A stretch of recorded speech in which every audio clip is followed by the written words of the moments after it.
dry. Someone coming down. Here we go.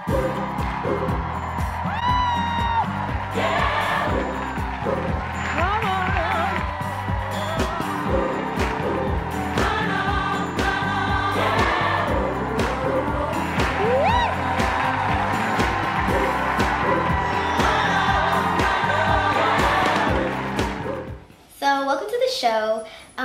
After traveling and blogging for so many years and being international and seeing the world, we have a few audience members who are here that are inspired by your journeys and your career choice, and they really want to know what really made you choose physical therapy.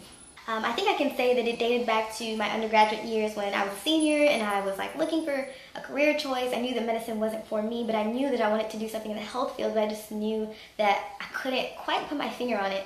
But I just so happened to enroll in a kinesiology course where I had to create a nutrition plan and a workout plan for a young lady that has cerebral palsy, and she was wheelchair bound. She had to care for 3 blind men. She was the president of a nonprofit organization in Athens, Georgia, and she just had so much on her plate, and just the worry and the distress in her eyes about wanting to get back to some functionality in her daily routines is what part of really inspired me. And by the time we had gotten to the end of the semester and we had compared all of her progress and everything, and she was just so excited about everything we had done with her, and I was just like, this is it. This is what I have to do. I just knew the feeling, like the revelation I got, that physical therapy was for me.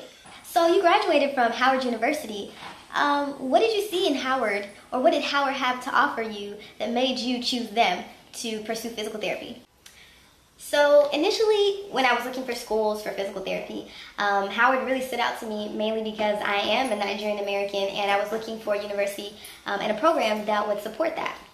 And then secondly, I had done an internship in Nigeria for my public health degree, and I knew that I wanted to work in a area that was catered towards a minority population or towards underserved population, and I knew that the program that was geared towards the Howard University curriculum would really shape me into becoming that type of person that could combine my public health knowledge with the knowledge that I ended up obtaining from Howard. So our audience really wants to know, what do you think was the biggest difference, or some of the biggest differences between doing your undergraduate studies at the University of Georgia and going to Howard University Physical Therapy School for, a professional program? I would definitely say would be the rigor. And by that I mean just the amount of time that you study. You will have to get a lot better with time management. Study habits do change. What worked in undergrad won't always work in professional school. And I think I think the most important thing is the time management. I know, as well as you know, that we all face a little conflict sometimes. So tell us what were some of the ways that you resolved some conflict, where one of my coworkers came to me and was inquiring about a situation that occurred between him and the supervisor. And so because I know the supervisor well, I was able to give him some advice on how to better handle the situation. And then the following day, when I got to work, I was able to talk to my supervisor and kind of just not really tell her, the things he said, but really explain to her how he works as an individual and how she can further, from this point on, further, correct him on his work technique and everything, while still sparing him his feelings and emotions, in order to really create a stable work environment. So I'm sure that having a successful blog, being a successful international physical therapist, with so many other things on your plate, that you do get stressed sometimes. What are some ways that you handle your stress? I handle stress in 3 ways: working out, blogging, and traveling. So think back to the time when you were in physical therapy school, and some of the consequences you may have faced for either submitting something online late or being late to class. From what I remember, most of them weren't really lenient with that. They gave us ample amount of time to complete these tasks, and as a student and as a future professional, it was always our responsibility to make sure we got those things done on time.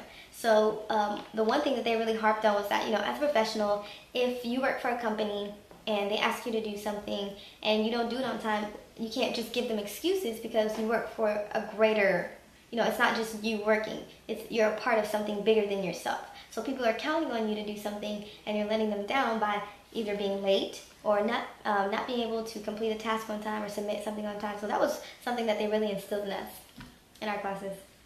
So looking back on applying to school, what do you think were some of the best attributes or the best characteristics that you had that made you a great candidate for physical therapy school? I love talking to people. I love getting to know them. Part of the reason why I'm so passionate about blogging and traveling and just getting to know people's stories. Another personal trait would just be my hardworking and just my hardworking spirit, and then my spirit for being perseverant, because it was a struggle getting to physical therapy school. It did take several tries before I got there, but I did get there. And if I had given up, I wouldn't have reached the point where I am right now. And so I think that's a great trait to have as a physical therapist, because sometimes you won't always get to where you want to be the first try. You always have to try and again. So I think those are some qualities about myself that really made me a great therapist.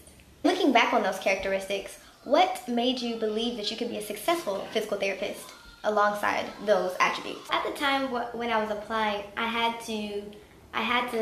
to make myself believe that I could become a successful physical therapist. I had to keep reinforcing that I could do it, especially after a few rejections. It does get discouraging, but as with any other situation in life, if it's something that you want to achieve and it's something that you want to do, then you have to push yourself harder every day and not let yourself get down about just a few people saying no to you, because once you keep applying, there will be that one person who does say yes. And for me, that was Howard University, and look at where I am today. And for my last question to wrap it all up, why do you think Howard chose you? I had more to offer than just the package of a physical therapist. They saw my creativity, they saw the passion that I had for people, for traveling, and for serving an underserved population.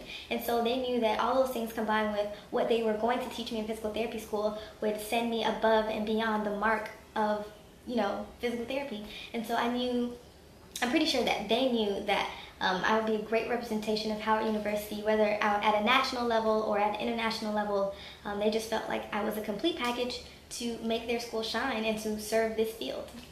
Well, thank you, audience members, for being here today, and I just want to give a special thanks to Abiola for being my interviewee today. I really hope you guys were able to pick out some great information from everything that she told you guys today, and